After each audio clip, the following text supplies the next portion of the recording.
This Madrid side, they play in spurts. They were dominant for much of this match, but then they get their chances, they don't put them away. Kylian Mbappe, he must have had 5 or 6 chances inside the 6. Wow, unbelievable. Barcelona, they're in action coming up later on today against Real Betis, and will have a chance to go 6 points clear of Real Madrid, who missed a big opportunity just to pull within a closer distance to Barcelona, who, guys, we've gone back and forth. Whose is this to lose? Who's got the best shot moving down the stretch here? How did today's result change your opinion? Nigel? Hasn't changed my opinion. It's Barcelona's to lose. It's Barcelona's title to lose right now. They've been so exciting to watch. Hansi Flick has got this side firing on all cylinders. They play the best entertaining football in world football. Exciting young side. I think they are still vulnerable in certain aspects. They're not playing as high a line. It's a little bit deeper. But you're talking about El Clasico still to come. It's Barcelona's to lose. They have to be consistent now in getting the results, while they still have Champions League football, as do Real Madrid, who have to face Arsenal.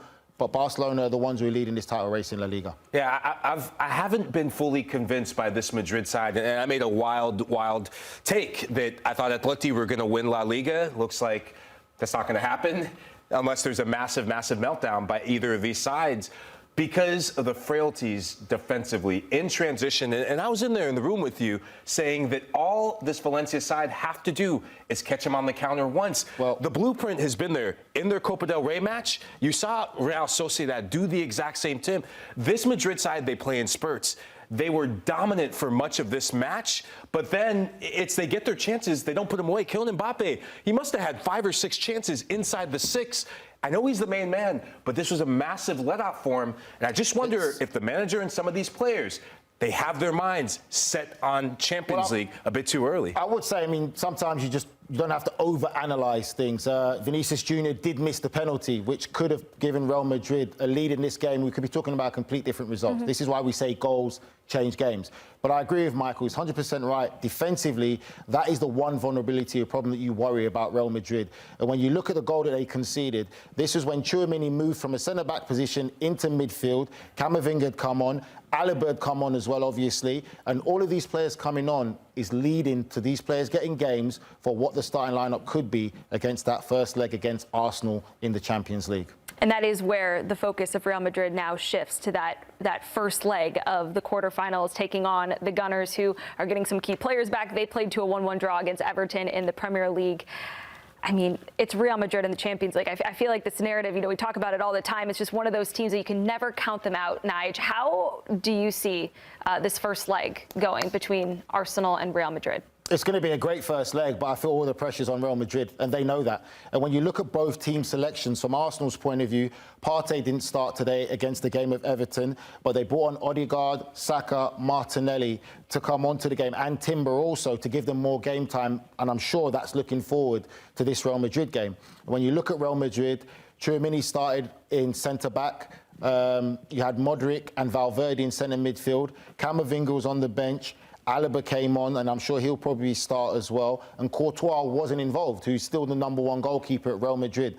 So there was games being played by both sides leading up to this game. Say for me, Real Madrid will be the one that's under more pressure and expectations to get a result against Arsenal. And the biggest loss for Arsenal is the centre-back pairing of Gabriel not being able to play with his partner Saliba. I think that is going to be a big loss. And also when you look at Arsenal, whether people want to address it or not, it's this lack of real recognised #9 and striker. You're facing Real Madrid, a team that we question still to say defensively they're not still quite there, and you don't have a real traditional recognised #9 that's going to run the lines. It's going to be, because these are top-class players. Rudiger's still in there as one of the best defenders in world football, as much as people talk about Van Dijk. So where's the creativity element going to come from Arsenal? But again, it's the return of Martin Odegaard to the club that bought him as a 15 or 16-year-old, I believe. Yeah. So is he going to want to go there with a point to prove to show his quality?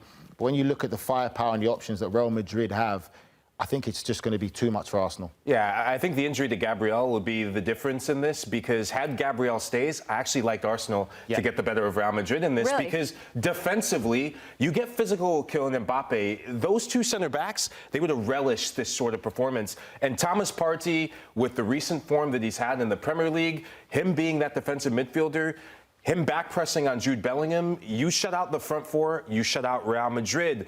Now it's where it gets interesting. On the flip side, though, offensively, the creativity, the arrival, and the reinsertion of Bukayo Saka. You look on the right side, Real Madrid, they will most likely put Fede Valverde at right fullback because Lucas Vazquez, if I'm Mikel Arteta and I see Lucas Vazquez on there, I'm booking my trip to the next round because he's been poor. He's not a fullback, and it shows right there. But on the left side for Madrid, if I'm Bukayo Saka, right now, for Mendy, out injured. Fran Garcia, the most likely player. Fran Garcia didn't start this one.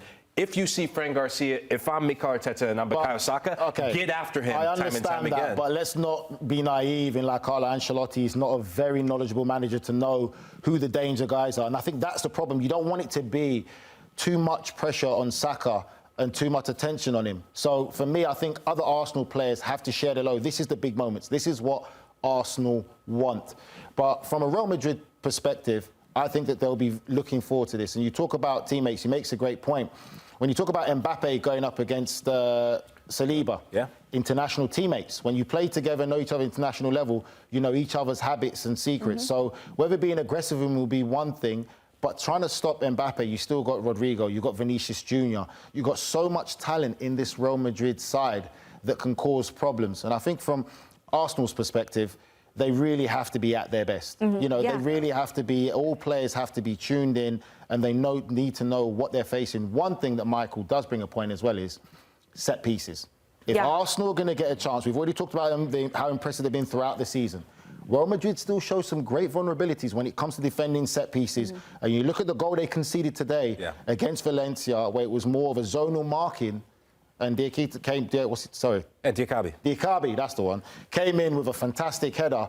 Arsenal do have players who can hurt them in set pieces. That's going to be key. One disadvantage for Real Madrid coming into this is that they also did just have to play 120 minutes midweek in the second leg of the Copa del Rey against Real Sociedad. So you've got maybe some tired legs going into this one. Is that a concern for either of you for Real Madrid? I'm not concerned at all by that because Carlo Ancelotti, he's rotated. That Copa del Rey match, Endrick starts in that. Kylian Mbappe rested.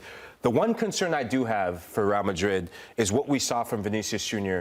today. That man should not step anywhere near the penalty spot going forward. Thank you for saying that. Vinny Jr. should not take a penalty kick ever again for Real Madrid, and that's no disrespect to him. It's the matter of fact that Kylian Mbappe... is very disrespectful. Well, maybe I stand corrected on that, but it's a matter of fact that this is Kylian Mbappe's team in terms of getting goals. And you look at the last three penalties he's taken for club and country. You've been a captain. The last three penalties he's taken, he's missed for club and country. You're going to put him on the spot again against Arsenal to take another penalty when you have a player who scored his last three? If you're confident and you're comfortable to do it, no problem. But you cannot still say this is Kylian Mbappe's team. They won last year's Champions League without Kylian Mbappe. Let's not forget that. So you can't say it's his team. If he's confident, brave enough to step in those moments, yes, it was a poor penalty. Poor penalty. I'm sure he probably won't take the next one. But to say it's Kylian Mbappe's team, I think it's still a bit too early because he has to go there and win the Champions League. Okay, but Nigel, as a former captain, if a guy misses back-to-back penalties in big moments, you're going to let that guy step up and take another one? You've got to respect the hierarchy moment. Vinicius Jr. has been at the club, he's done there, he's won the Champions League, so there's obviously a hierarchy moment there, and there's a good relationship between them. You know, Mbappe felt he can have it. It's a poor penalty. That's the biggest. It's a real poor penalty. But Arsenal's a different game. The Champions League is a different mindset and it's a different animal. Yeah, and it all kicks off this week. I'm not letting them take another penalty. Hierarchy is one thing. The hierarchy needs to change.